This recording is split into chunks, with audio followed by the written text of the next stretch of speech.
Hello mga lods. In this video, pinagawa ko yung GoPro Hero 7 Black ko sa memory.ph dito sa Pasig. So okay na talaga nila ako dati, pero ngayon nagpagawa ako yung power button ko kasi saka yung shutter button ko medyo punit na. Yung sa power button natanggal na talaga. Pinagawa ko siya.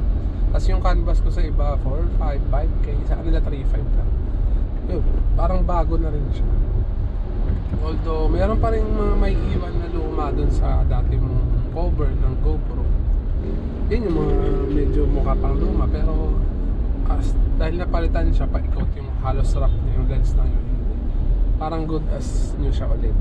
Pero ang payo sa akin ng technician is wag na rin ilubog sa tubig kasi nga hindi mo masabi na ganun pa rin siya ka-waterproof.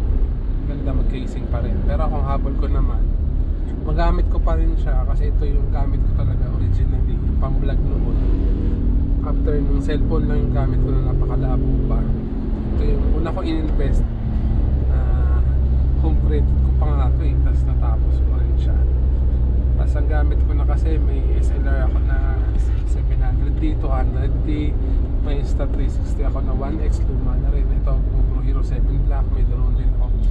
Kumbaga sentimental sa akin itong gamit na to kasi dati halos araw-araw sinabi ko pang battle nito, araw-araw ito yung gamit ko, kaya talagang pinagawa ko pa rin siya.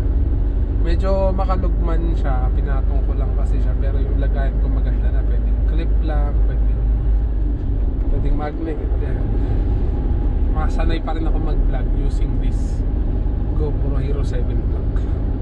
Sa phone kasi malinaw na yung mga phone ngayon eh. Yung gamit ko na Samsung Flip, malinaw na talaga yung back camera niya. Tapos pwede rin siya pang yung mismo nakatupi siya.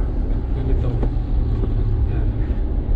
4K na siya, pero mas gusto ko pa rin yung nakahiwala yung phone. Kasi yung phone, yun, mga Facebook upload lang. Ito talaga pang YouTube ko kasi landscape. Although hindi na ako gana pag-upload ng vlog sa YouTube, yun, mas preferred ko pa rin itong GoPro na to.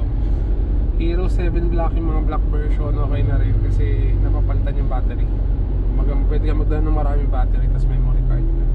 Unlike sa mga silver or hindi black, i-search mo talaga siya kasi hindi napapalitan yung battery.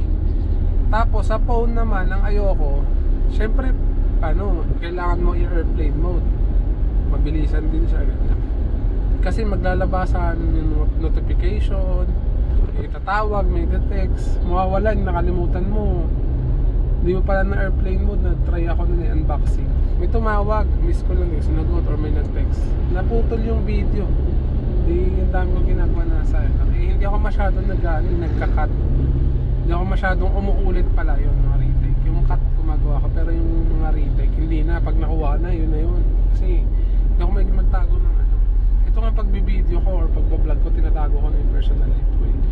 Ang lang, hindi na para i-edit ko pa na sobrang lala, uulitin ko pa. Kumbaga nasa biyahe ako, ulitin ko pa, yun lang naman.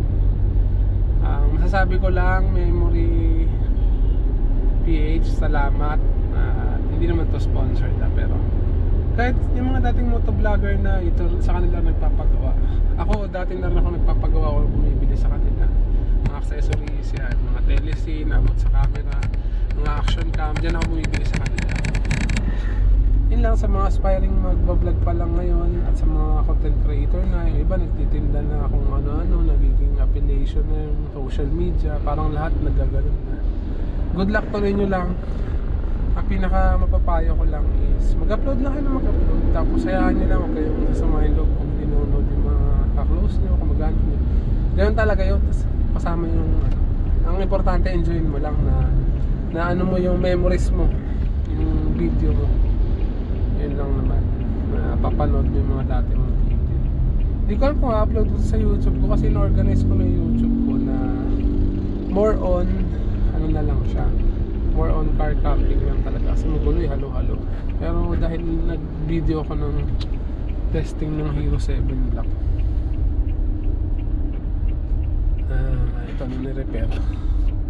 ayos naman siya yung cover lang. Sana nga walang damage na ibang na damage. Kasi yung LCD raw medyo na-damage pag binuksan. Kaya talagang maingat sila. Yun lang, tinesting ko lang. Pauwi lang naman ako, galing ako ng Pasig sa Kalaninang, ninang namin sa kasal. Natit ko si mami, bumisita siya ron. Tapos dito muna ako sa Taguig. Yun lang, sana maganda pa rin yung video. Naka 2.7 tapos 60 frame per second, naka wide. Kung madilim madilim na kasi talaga yung GoPro pag mga 60 frame, kahit naman yung kahit anong camera, kasi 60 frame per seconds. Pag mga 30 frame, ano naman siya, maliwanag, pero hindi siya yung kasing smooth ng ganito na 60 frame. Yun lang, maraming salamat sa panonood. Thank you for watching, and kayo mag-comment kayo kung masasabi nyo na mas ako Hero 7 pa rin. Kung merong magbibigay sa akin ng mas matataas na Hero o GoPro, o bakit hindi. Sana yun lang. Ito na ako, matapakit na C5 while driving. Napatong ko lang siya. Bye bye. Thank you mga lods.